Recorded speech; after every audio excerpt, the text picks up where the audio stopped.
Oh, I think... Alright. Let's see if the stream starts to work.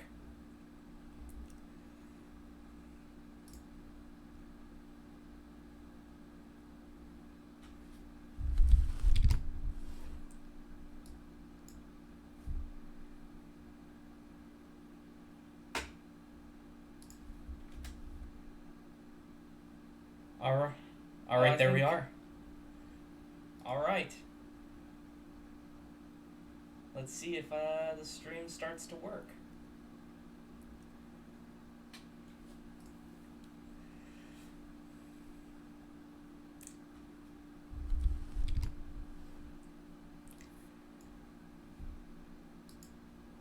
Okay, everybody. YouTube fought me as hard as possible, but we are online. Well, if you have a question, you can ask it.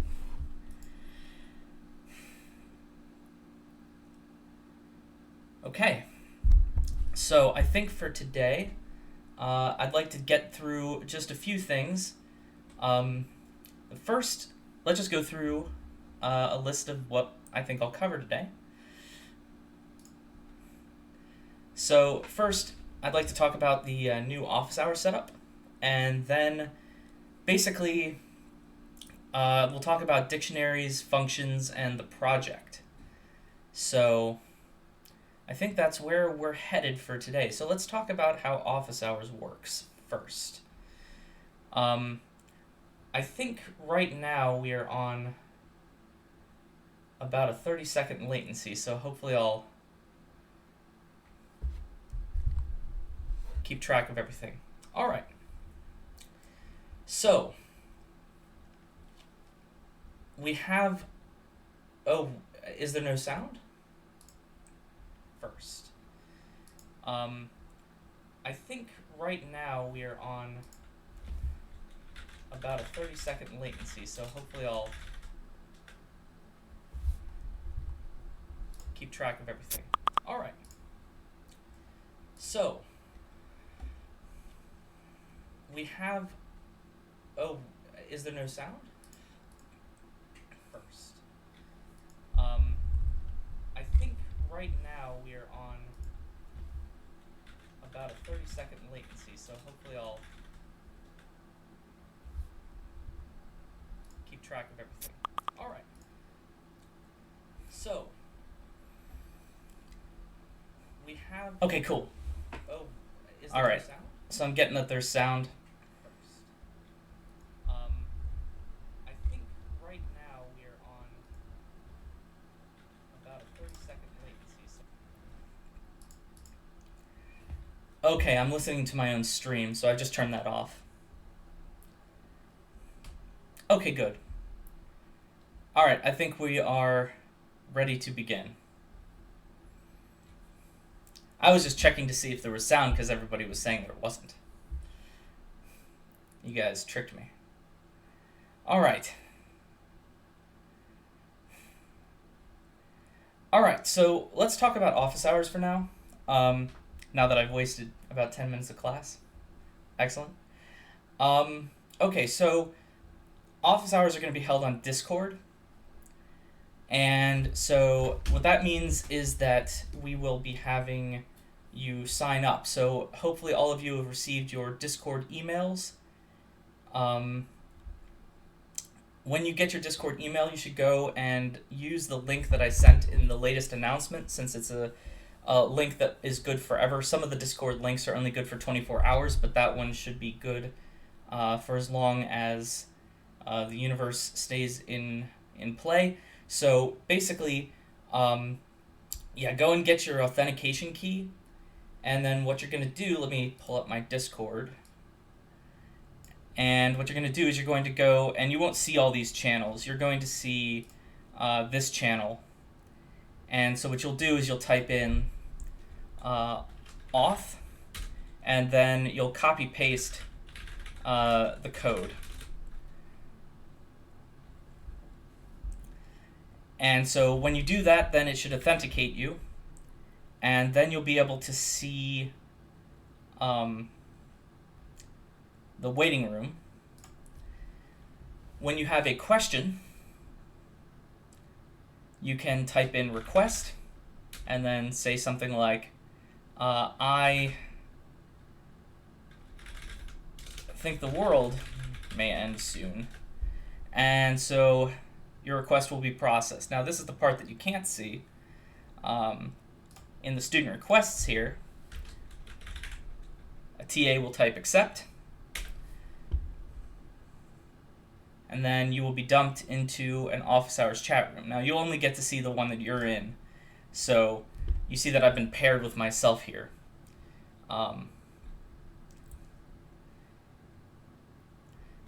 Some people, thank you, Min.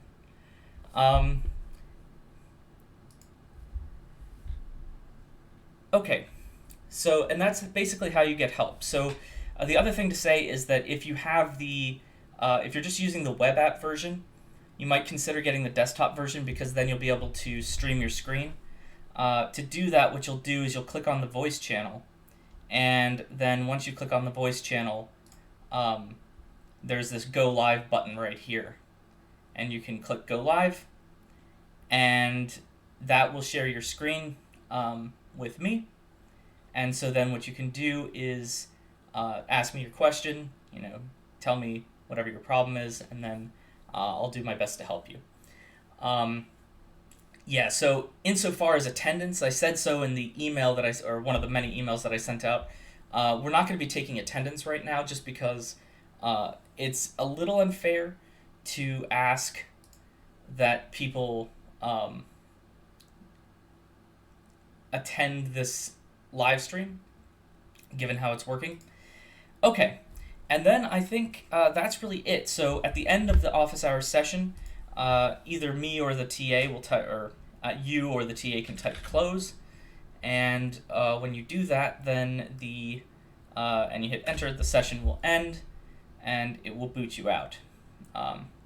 It will hopefully boot you out, and it'll clear everything. Alright, so that's basically how office hours are going to work. If you don't have a microphone, that's okay. We definitely have text chat working there, so if you need help by text, we have it so that it clears out the code. So if you copy and paste your code, it will it's okay, because we can just delete it after your session. Any other questions about office hours? I guess you can ask them on the stream as we go. In terms of exams, so the exams obviously are going to have to be modified somewhat in order to make them a little bit more relevant in the age of the apocalypse. So we will, I think what we'll probably end up doing is we'll write some exams that have a bit more in terms of coding problems on them, a bit more in terms of debugging. So I think that's generally the thing that I am currently thinking of, but we don't really have a good consensus about exams yet. In terms of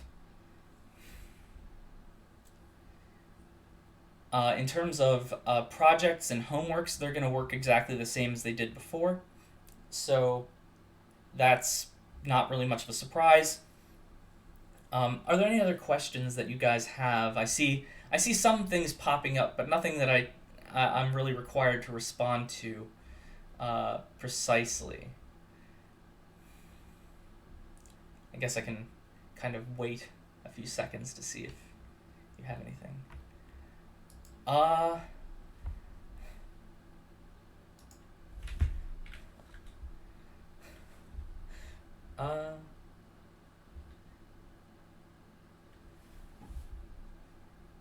Yeah, I definitely did not say no exams, or if I did, that was not correct. So, oh yes, labs.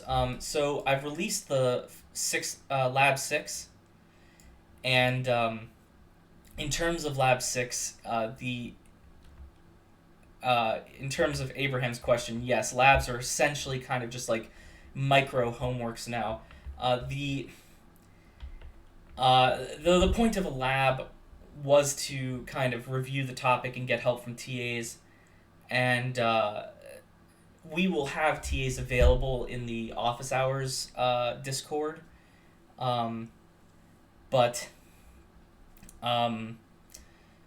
really we will try, maybe not this week because I think the lab this week is actually pretty simple, but in future weeks we're going to try to have TAs volunteer, and they will submit a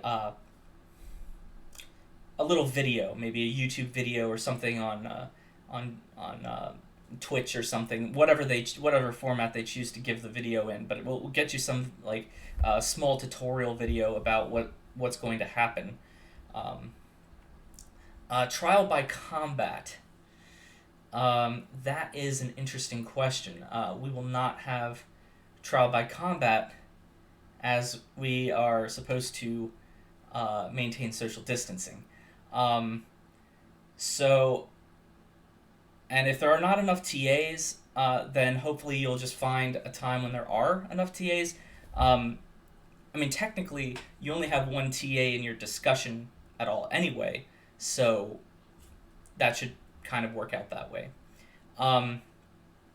Okay, same question is, will there be some points to replace the attendance points?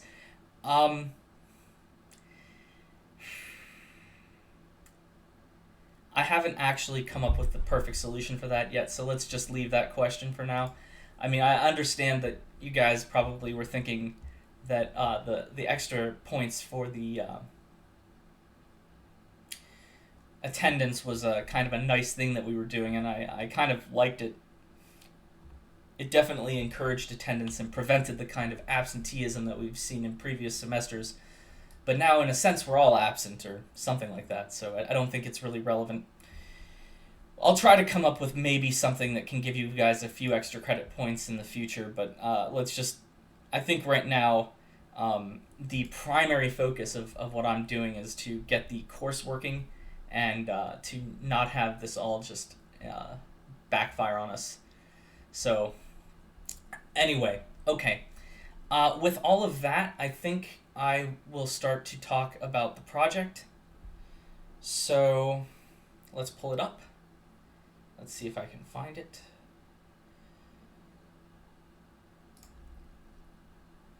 Okay. So here's the project, as you probably saw. Okay, so I released it last night, and you'll have 2 weeks to work on it. It's going to be due Monday, April 6th by 11:59:59. So,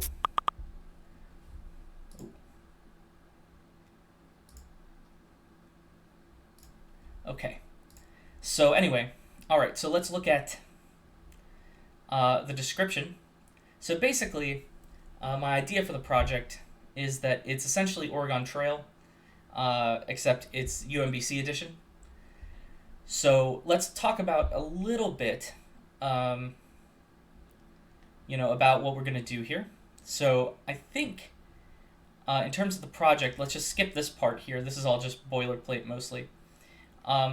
So the idea here is that there's two different files. There's going to be a map file and an event file, and you'll have to read those two files. And they have different formats. And then you have to build your character. I've simplified the building of the character. The character only has 2 stats now. So basically, we'll talk about each thing individually, and then of course you want to play the game. So the question is, how do you play the game? And then this is just really explicit stuff. So it says, if you make it to ITE before time expires, then you win. If your time is 0 and you're at ITE, then you win. I just wanted to be clear about the equals 0 condition. Not that we're really going to be too harsh about that. And then if time runs out and you haven't reached ITE yet, then you lose. Okay. In terms of grade scope requests, we have not dealt with them all. I think there's about 30 remaining in the queue. if you have questions about exam 1 still, then I think that you have to probably just send me an email or submit a grade request if you have a specific question on a specific problem. So, I think that's probably fine. Okay, so let's go down and look through how this works. So basically here's the map file format. And you notice that I have these tabs here. I'm just writing the tabs in so that you see that there is, in fact, a tab. These spaces are just the remainder of the tabs, so don't worry about that. Basically, each location is going to have a destination and maybe another destination. It can have as many destinations as it wants until it's not tabbed in again. So basically here, the map file has the dorms, which is always where you start, and it'll have the commons and the pond, and then here, if you get to the pond, you can get to ITE or the UC, etc. So basically, and these times are just the amount of time that it takes to get to those places. And so what you need to do is find a way to read in the file and to convert it into some kind of usable data structure. So you have to find a way to make it something that you can that you can feed into your other functions. So basically, and then let's talk about the event file format. So maybe I'll even, I guess, okay, so yes. Let me pull up, if I can, the event file.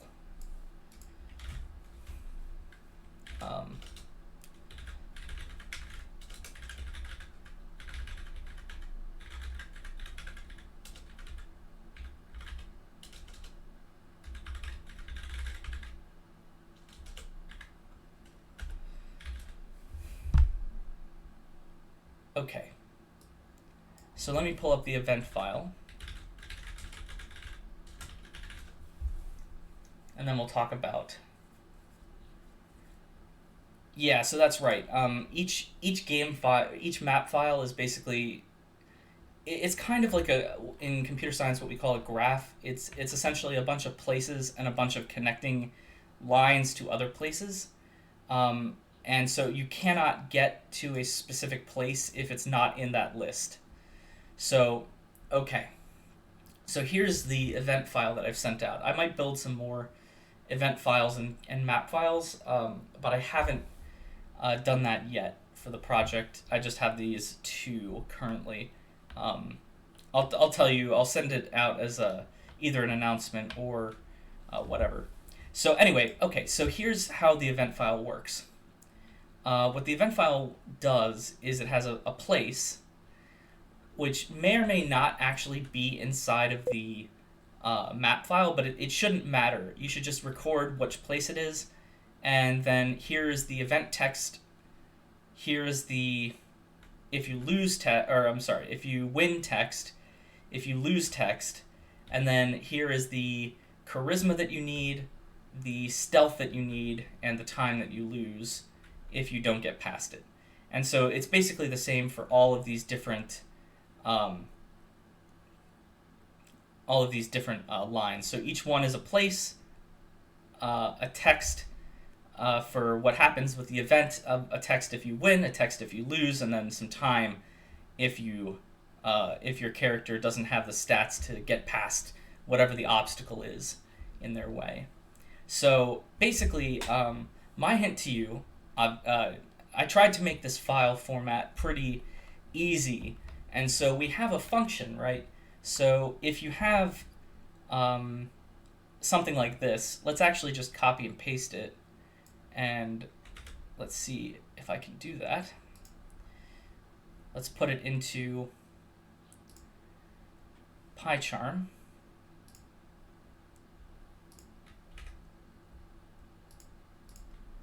So let's create a file.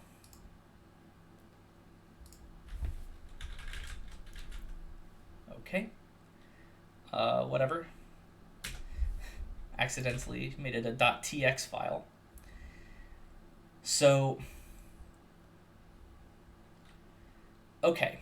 So if we look at this thing, and I ask you, how on earth what are you going to do here? I think the general answer is, and the hint is, if you do something like open, say,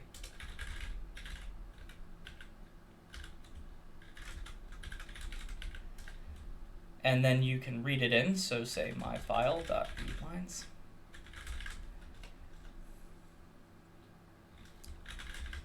And we print my file out. Let's just see what we get. Okay, that's... Oh. Of course, now that stupidity is preserved for eternity. Oh, incidentally, I've seen a number of people do this. If this is what you had done, you see that what ends up printing out is this io.text wrapper. And what that is that's actually telling you that it is the file object that you're printing out. And so,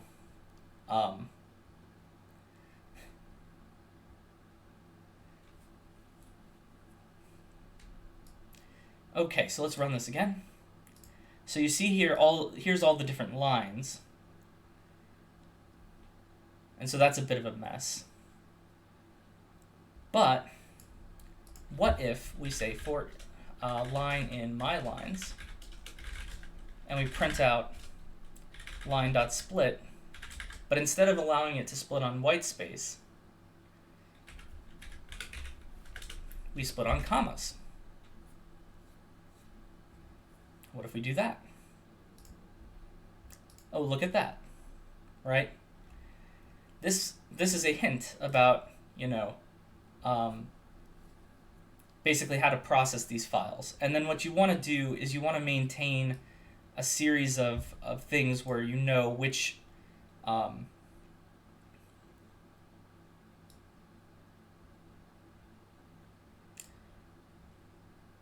what should I say? Which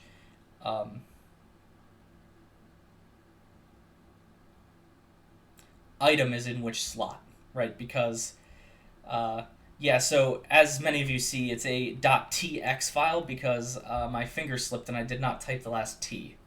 But it doesn't matter. It was just, it doesn't really matter what the file is, and you see how here it's just called tx. So anyway, you see how this thing basically splits it into the appropriate things. You see, on the other hand, you remember that when Python reads in files, you'll have the end line characters at the end of every line. So my hint to you is that you probably also want to use strip in order to get rid of those end line characters before you do all this splitting. But anyway, that's basically how I want you to look at processing this file. Okay, so let's go back to the project.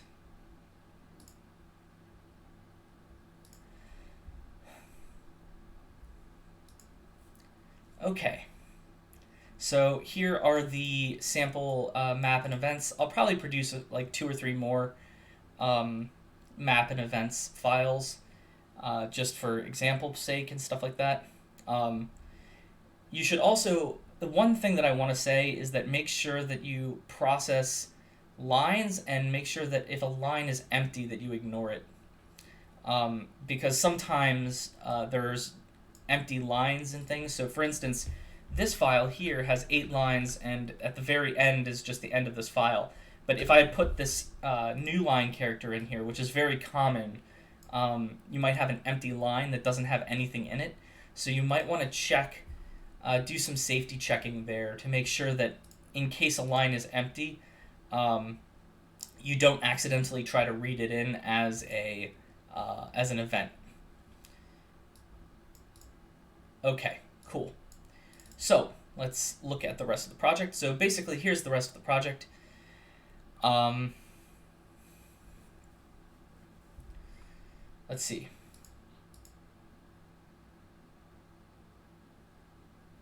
Let's see. Can you say for number and string and have the loop print the number? Is number acceptable similar to line in that example? I think I'm going to say yes, You basically want to find a way to split the thing up and then to take out the numbers that you need. Um, so so you'll want to look through and determine which things you need and which things you can extract from which slots when it splits. The only other thing that I'll say is that all the files that we give you for the testing will always, if the line is not just empty, it will have precisely the right contents. We are not going to make you do error checking on a file that complicated because it's very common that, say that there were 3 arguments or 4 arguments instead of 6, and things could get very confusing. So I'm no error checking on the files other than for blank lines. Okay. So print some message about where you are and how long you have left. So basically just tell people, so you'll have to keep track of how much time is left in the game, and the amount of time left in the game is going to be one of the things that you get from the user at the beginning of the program. So you'll ask the user, and I'll show you in the sample output when we get to that. So, and then, so you'll want to print out all the destinations from your current location and how much time it takes to get there. So essentially what you're going to do is print out the same thing as the map file, but you only print out the part where it is where you are. And then ask where you want to go. And as soon as it's a valid location, you can go there and subtract the time from the total. And if there's an event at that location, then you'll process the event. So what does that mean to process the event? That means you basically check your character's charisma and stealth against the event's charisma and stealth. And if you are greater than or equal to the charisma and greater than or equal to the stealth of the event, then you win and you don't have to have a delay, and so you can just bypass the event. So then you'll print out the winning message and you won't do anything to the time. You'll just pretend that that amount of time is baked into the map. And then if you lose, then there's that time penalty that you'll subtract. And then if time is, so basically here's the condition for going back to the beginning. So if time is run out or you're at ITE, right? So the destination here means ITE, you end the game. Otherwise, you go back to step 1 and you go again. So basically this is just a single player's turn, and you just keep doing this until either you run out of time or you get to ITE. So yeah, if if a location doesn't have any events, then no, it doesn't have a line. So only those, only locations that have events have. So let me just pull the event file. So you see here, there are some, I think according to, like for instance, I have a place in the map file called the quad. There's a few other places than these places, so there's not an event for every place. Hang on. Okay, I've got to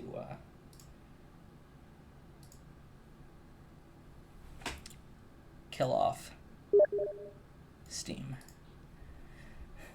Sorry, guys. Okay. All right. Cool.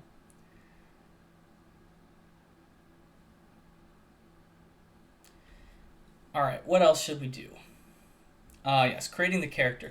I've simplified the creation of the character. I used to have like a bunch of extra stats and all kinds of nonsense, but right now basically you just enter a character's name. So you'll want to enter a first and a last name, and or a first, a middle, and a last name. So all I'm saying here is basically when you split the thing, make sure that it has either 2 or 3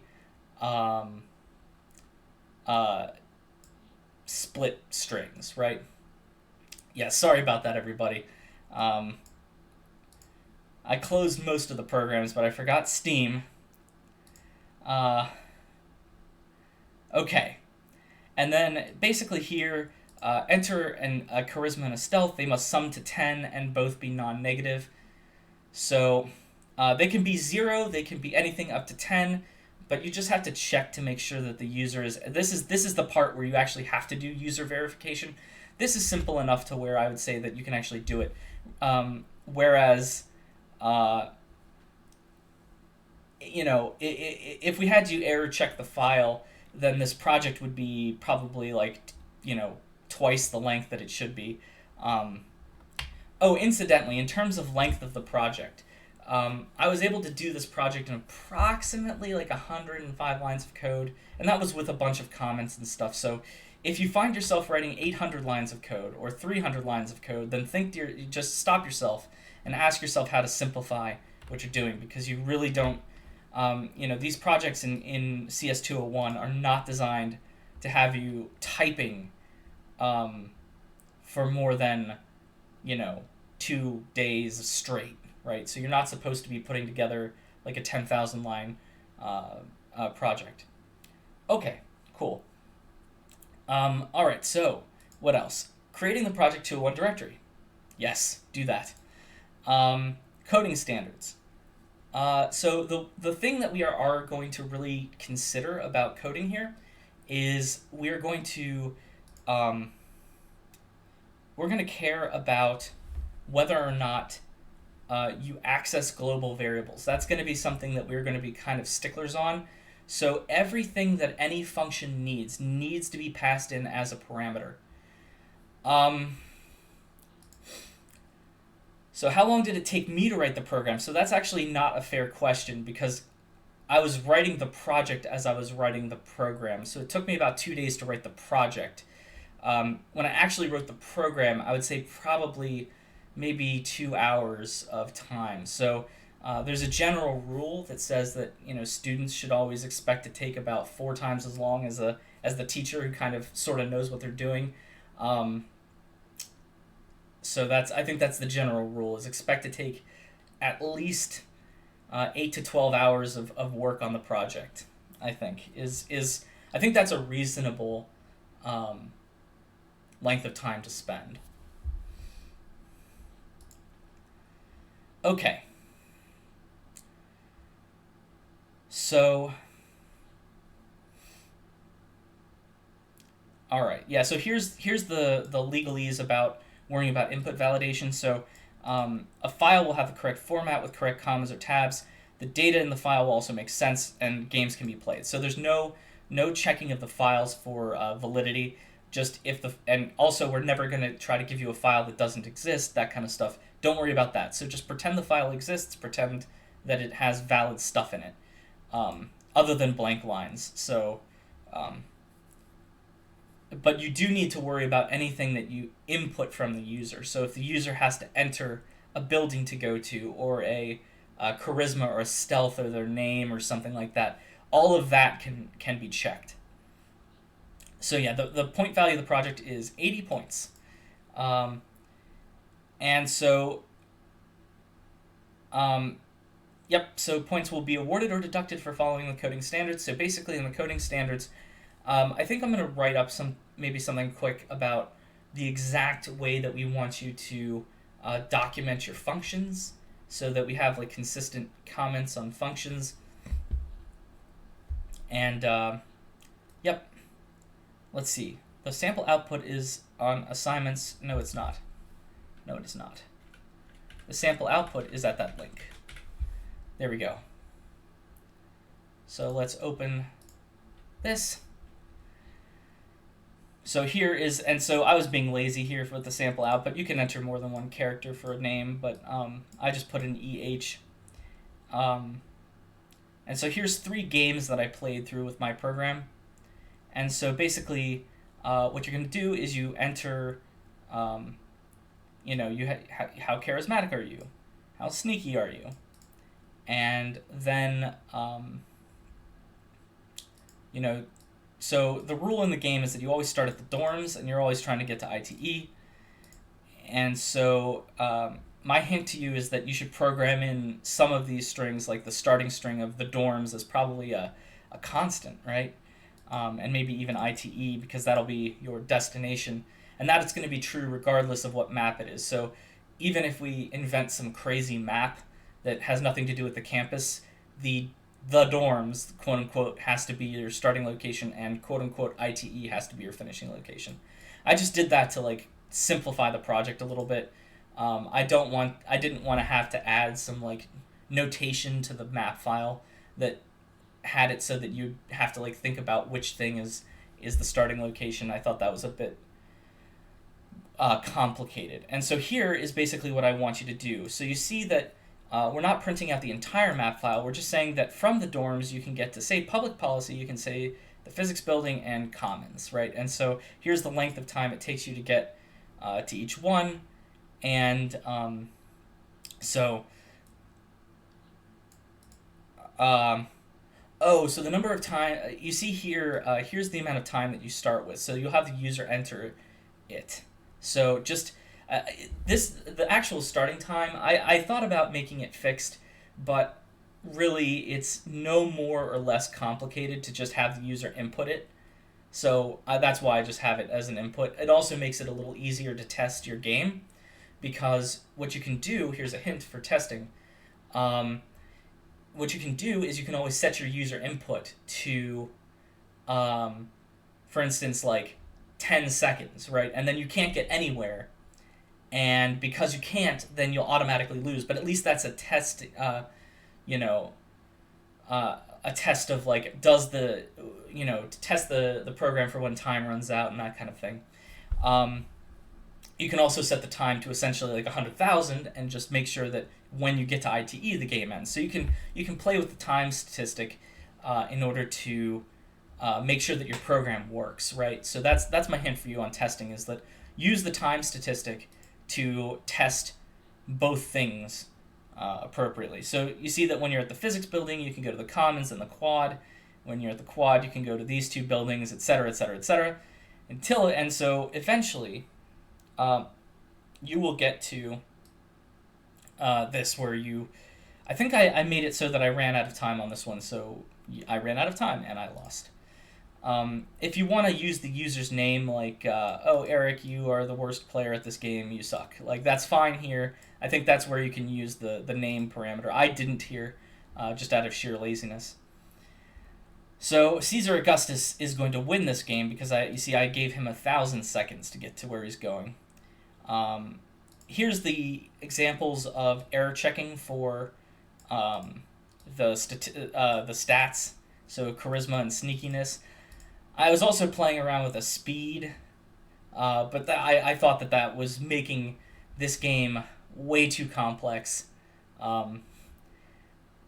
so I took that out. So basically here you just have two stats. X plus Y has to equal 10 exactly, and they can't be negative. They can be 0. They can be 0, right? So I said that they had to be non-negative, so they can be 0 or positive. I guess I didn't show that here, but they can be 0 or positive.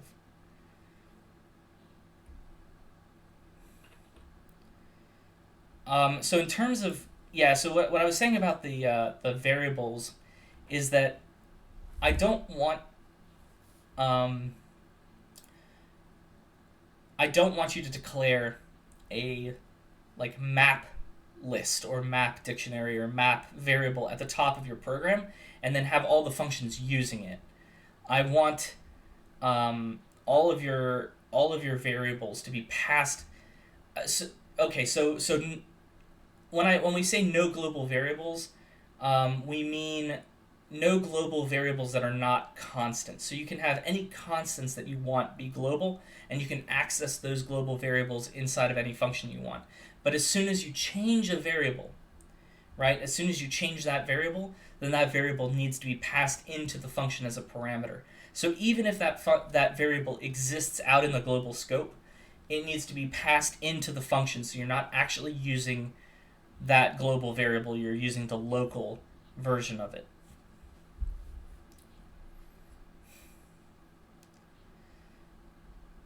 Okay, and so here you get to ITE and you win, and then finally Here's another game. Oh, I didn't change the color on all the inputs.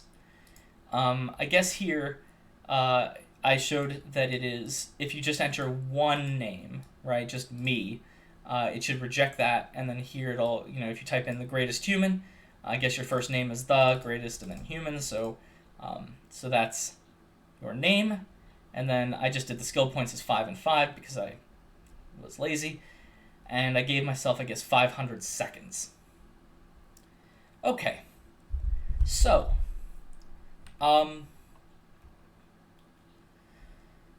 yeah, so in terms of passing by reference, remember that you can change any variable when you pass it by reference. And now, what is passing by reference? Remember that in class I was saying that passing by reference is where you pass by when you pass like a dictionary or you pass a list, right? So passing dictionaries or lists gets passed by reference, and everything else, so strings, booleans, ints, and floats, are all passed by value. So basically, if you need to add something to a list, you can add something to a list. So let me actually do a little bit of that. Let me show you an example. So let's just make this into a function.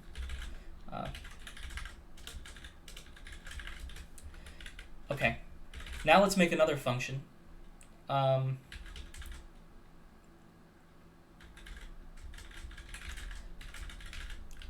So remember that if you have a list and you do mylist.append and say 3 here. Ooh.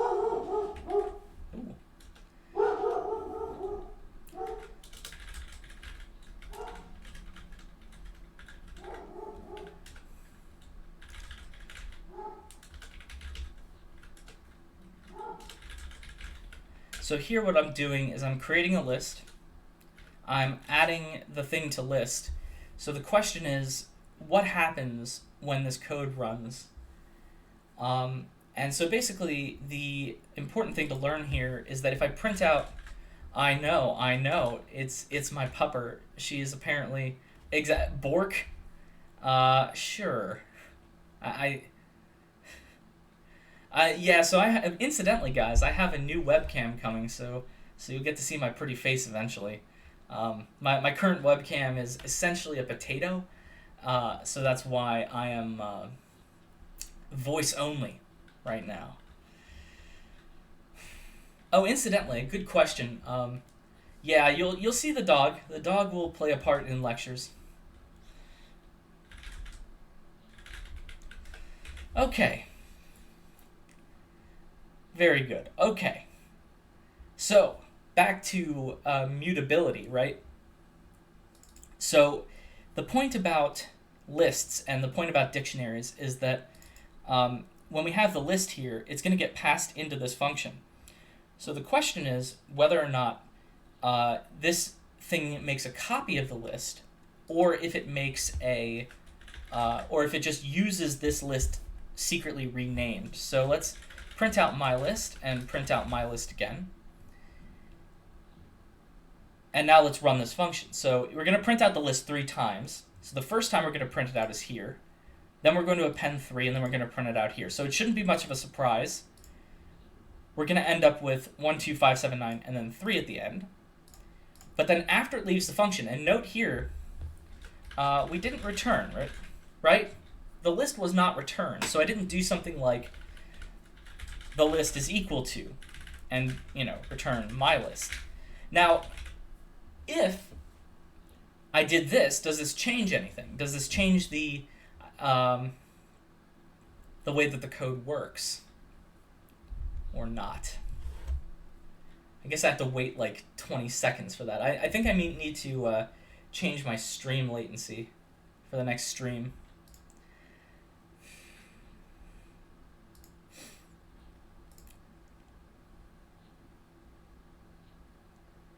All right. So basically, after having babbled for 10 seconds and letting you guys think, so this will do the same thing, right? Because what this is doing, it's slightly different, right? This is doing something slightly different. What it's doing is it's returning the list, and then we're setting the list equal to the thing that's returned. Now, of course, you say, well, we're passing in the list is being changed here. So actually what this is doing is setting the list equal to itself. Yes, but the point is that if this returns some other list, then it would set it to whatever that was as well. But we don't need the return statement there. Yeah, so if we didn't have the return statement, then it would return none, and that would be a problem. So if we just had this, and you see PyCharm is trying to tell me not to do it, it's saying, hey, wait, I don't understand. So you're right if, in this case. Okay, cool. But if you just do this, then you're okay again. Right? All right, cool.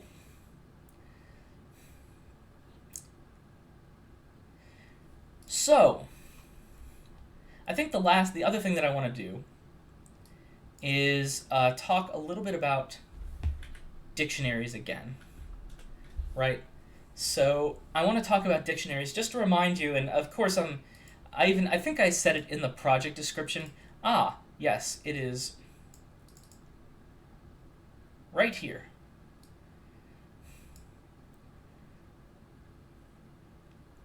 Use dictionaries. And the reason why I say that is because I want you to use dictionaries. Pretend like this project is a dictionary homework, okay? So you will be using dictionaries 2 or 3 times, at least, if you are creative and doing it right. You can use lists. You can do all kinds of different things, but and so I'm not saying that you have to, but you know, there we go. All right.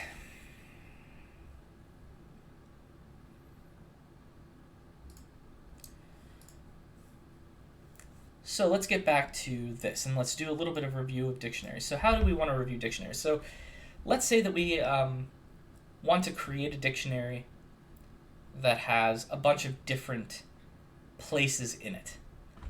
So sure, let's say that we want to create a dictionary, and let's create places. So let's create a places dictionary like this.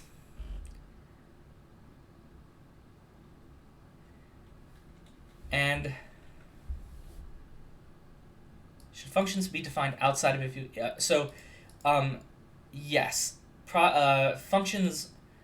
So let me just show you how functions should work in most of your projects. So you should have your if name equals to main block, and then you should have a few lines of your main code. So basically in your main code, I would say you should limit yourself to no more than 15 or 20 lines. And then everything else should be done by functions. So if you have more than 20 lines in your main block, that means that you are not putting things in functions. And so you can put functions into the if name equals main block, but then this is actually this actually potentially can cause some bugs in later life. So I say don't do it. The reason why is because if you ever imported this file, it wouldn't actually define this function, because if you import this file, you remember that this file's name is lecture 323. The file's name is not main, so this won't execute, and therefore this definition won't execute, and so this function won't exist. Okay, so put all your functions outside. All right, so how are dictionaries different than lists, right? That's the real question. So dictionaries are different than lists, if you remember, because instead of a list, right, a list is just a collection of items, right? So you have item number 1, item 2, item 5, 7, and 9. Here, if we have places, maybe we'll have, oh crap, Eiffel Tower, right? And I will give it the number 34. And then what? Let's say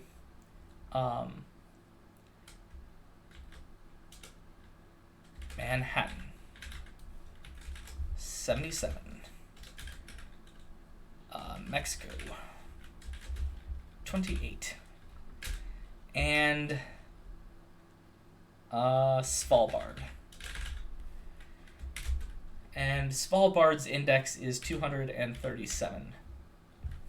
So this is essentially kind of a hint about how to write these things. And so remember, if you do for place in places, and we print out place, remember that a dictionary has a key and a value. And when you use the for each style of loop, you're going to get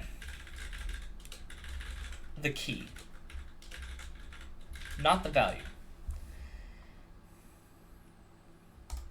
And so, I mean, I think you guys can see how dictionaries are going to be, oh yes, I think you guys can kind of see now how dictionaries are going to be extremely useful for this project, because, I mean, you'll want to be storing places, in fact, places, and you'll want to be storing distances to those places, or some kind of extra thing about text or something, right? So that's my hint to you, is try to figure out how to use dictionaries in creative ways to get all of this stuff done. So dictionaries have an index, which is any variable, and then it has a variable tied to it. Well, so dictionaries have keys and values, right? So let me just print out this dictionary's values. And so you see that, or I'm sorry, we're printing out the dictionary's keys, the keys. And so if you want the value, yes, that's a good question. How do you get both? Well, you're going to type in places of place, right? And so, I mean, that might be a little confusing. So why don't we call this P? And so what that's doing is it's going to print out the key, and then you access, right, the dictionary as if it was a list with the key as a as the index. I don't know why my dog's going nuts again. Sorry about that. Okay, and so here you say, for P in places sub P is equal to, or places indexed at P is the thing. So if you need all the keys, remember, you can always do places.keys. You can also get the places.values, like this, if you ever need them. And remember, they return these rando dict keys and dict values objects, but you can treat them, as I say, you can treat them as lists. So what if there's two keys that are the same string or variable? Good question. So what if I did places of Manhattan, and I'm going to set it to 92 now, and print out places. Right? So this is basically what you're asking, I think. So can dictionaries have multiple values for each word? I'm going to get to that in just a second. And you're asking a good question, because that's something that you might care to do for the project. And I think I answered this in one of my classes, but I'll tell you guys. So you see here what happens when you modify the places dictionary at Manhattan and you set it to 92. The Manhattan was set to 77. It doesn't get there's not another Manhattan that's added, right? There's just one key for every string that you put in. So any string or any int or any kind of key value that you have, if anything matches that key, it's going to overwrite what you have in there. Okay, so now your question, to get to the second question. So the second question is, can a dictionary have more than one value per key? The answer, can a dictionary be constant? I'll get to that.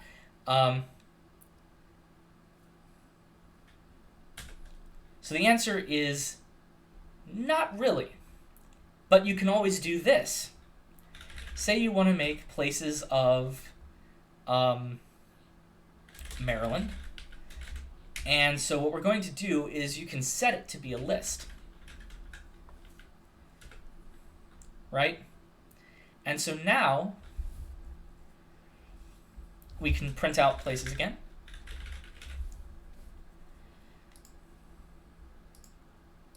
You see here that Maryland now has a list attached to it. So if you ever want to store multiple values inside of a dictionary attached to a single key, you can't say Maryland is equal to 1 and Maryland is equal to 2, but you can say Maryland is equal to a list, and then you can basically play around with that list. So I think that's probably, also really helpful on the project, right? I mean, there's absolutely no way to look at that and not think, hey, wait, isn't that something that's extremely valuable for the project? So the answer is yes, you definitely want to be storing multiple values sometimes, right? So for instance, in your places where you might have like a win string, a loss string, and the event string, and all those other different things, that's a bunch of different things that you're getting. Maybe you want to throw them in a list and store them. Good question. What about places? Yeah, so you're trying to trick it. So I'm just literally going to copy paste. So here, PyCharm is telling me, tricky. So you might think, I've got it now, I've tricked it. But if I'm not wrong, Python will just choose the second one, and it will go with that. So let's watch and see what happens. Yep, so you see that here it sets it to 77, and then here it sets it to 92. Now the only reason why I was slightly uncertain what it was going to do, maybe it sets it to the first one, maybe it's the second one, and in this case I knew it was the second one. But the point is that PyCharm is trying to tell you not to do this, right? Let's see, would it be stupid? Well, of course it would not be stupid to do a dictionary with, oh god. So, if you want to do next level stuff, you can have dictionaries inside of dictionaries. Our dictionary is kind of like functions, where the set of keys is the domain and the set of values is the range. That is exactly a great analogy. Dictionaries are like functions. The nice thing about dictionaries is that they're like functions that you can modify, and you can add keys at your discretion. So you basically can continuously build the domain of this function up and up and up. Yep, and then what's the other question? Can a dictionary be a constant? Yeah, like if you have, let's say that you have, say locations is equal to, and then you have like start, and I'm not saying that, I actually didn't do this particular thing in my project, so don't take this as gospel or anything, this is just an example. But if you wanted to make a dictionary like this, that would be okay. You can use this dictionary as a constant. I'm okay with that. So what you would do is all of your constants should just be put in the global scope at the top of your program.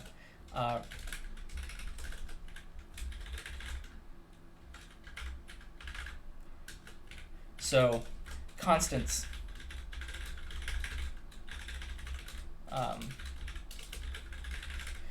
So constants should go right under the program's documentation.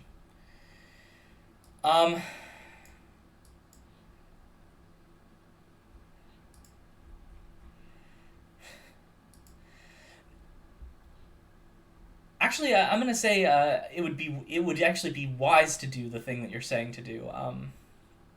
If you can make that work, that's actually kind of sort of how I implemented my version of the project. So, but there's tons of ways to do this, and I really know I've learned my lesson to trying to predict how students think about things and how students will implement projects. So I'm going to tell you guys, do whatever you feel is right as long as it works.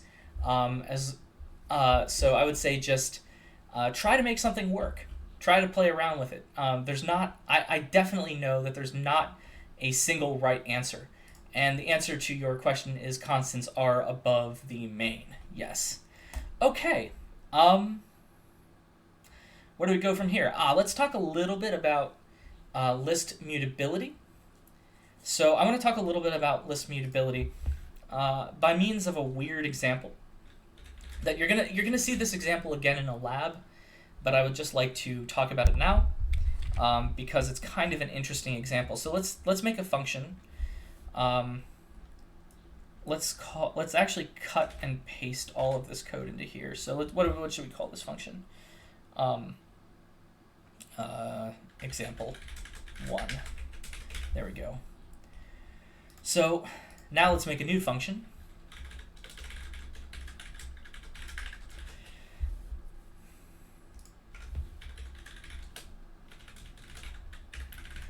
So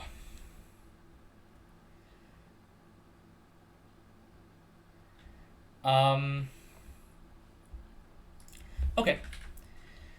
So what am I going to do in this function? I want to declare a new list. So new list is equal to, say, 1, 2, 3. So clearly I didn't type that correctly. Yeah. Pineapple. Can you make a dictionary of dictionaries or a dictionary of lists? Yes. As you see here, I have placed a list inside of a dictionary. You can definitely do that. Okay. So here's a question. What's going to happen if I do this? For I in range 3, okay, let's see if I can. Let's make a big list.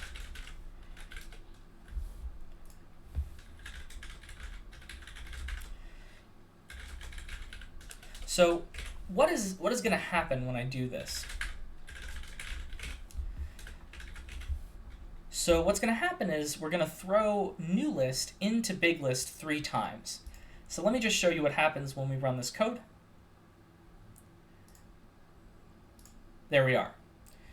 Are we surprised? The answer is not terribly. We are not surprised.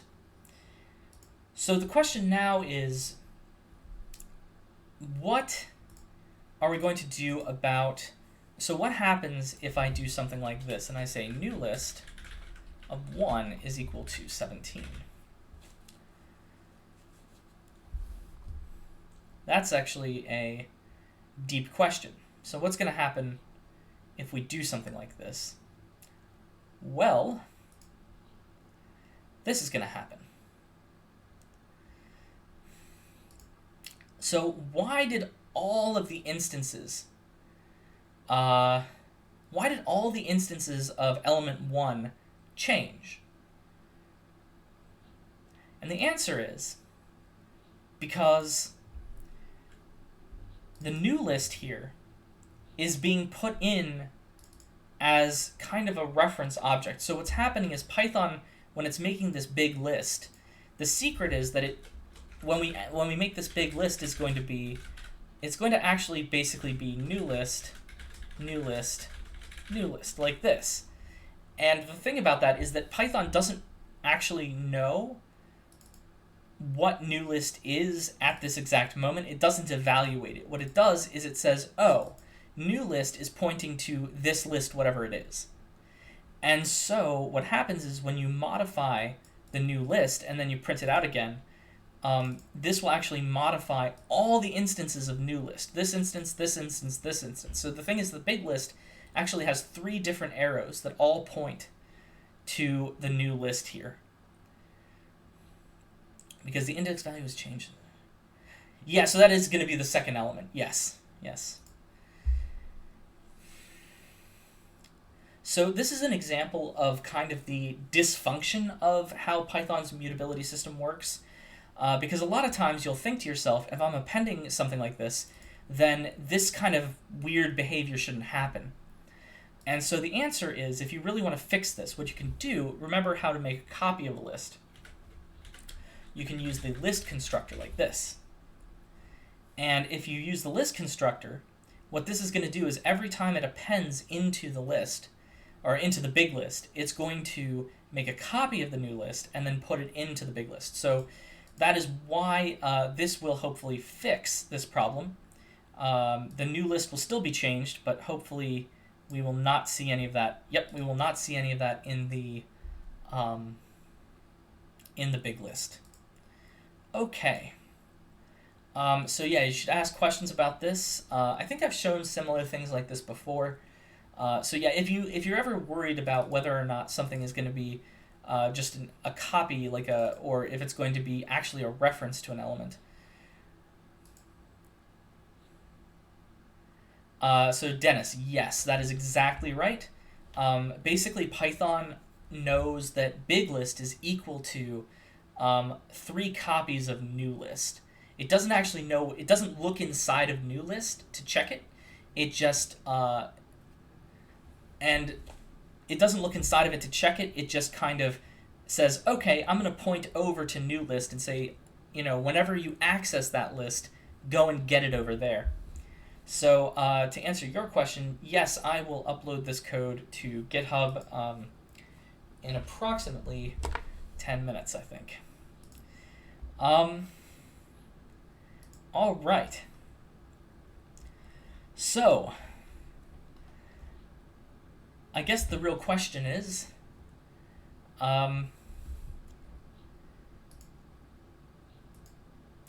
is everyone, how's the voice quality? Can everyone read the stream? All the code, is it all legible? What else should I ask about this? Yeah, I guess that's really it. As long as you can hear me, as long as you can see the code, and I will try in future videos to be a little bit more YouTube presentery and avoid all the ums and uhs. It's always annoying to hear.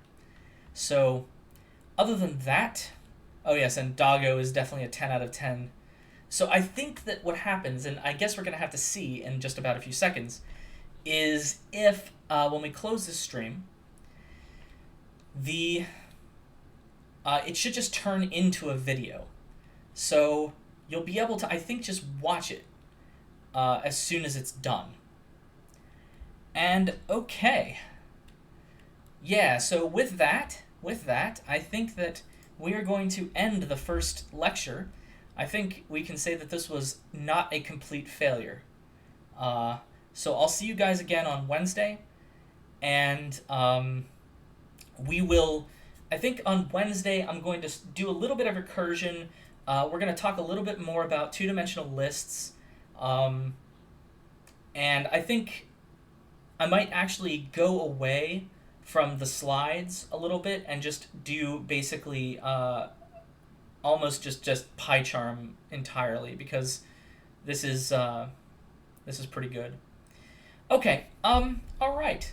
How do I feel about the teaching format? Am I satisfied? Well, I guess we'll see. We'll see what the general opinion is. It looks like the general opinion is mostly positive, at least from you commenters. And all right. So I'll see you guys Wednesday. That concludes this lecture.